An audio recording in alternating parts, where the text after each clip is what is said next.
What's the millennial experience been like for you guys? And what's it been like for them dealing with some of the folks older than them? Patrick, you know that the conversation among guys our age around the kitchen table is different than the one in public. Yeah. I think that I've got a couple of them, so you know. I got more than a couple of them. So, you have to love people. You just have to appreciate where they're at. I look at millennials and I think, that sense of detachment or rejection of the values they think that the business culture has offered them, it has some pretty sound. I mean, I can understand why they feel that way. I think the thing we would talk about over beers is, everybody's a blue ribbon, everybody's a winner, everybody gets a trophy just for showing up. That's a real problem.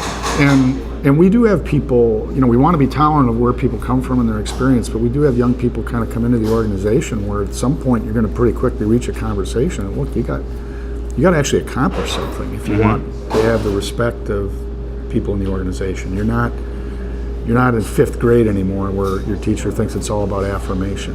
And if you can't take criticism, which millennials are, I think, very unaccustomed to the concept of constructive criticism. That board you cut is not straight. That answer on that test was not right. It wasn't a good answer, just not the answer I'm looking for. It just wasn't a good answer. So, how do you work through to a more authentic space while respecting that they come out of the culture they do? There's a lot of reasons why they're very discouraged with the world we're handing them. And it's not hard for me to identify with that and be tolerant. But you can't sit there and withdraw. I mean, withdrawing from the struggles of your day because the previous generation screwed things up. I mean, you're not the first generation in history that got handed a crappy deal. Right. So what are you going to do?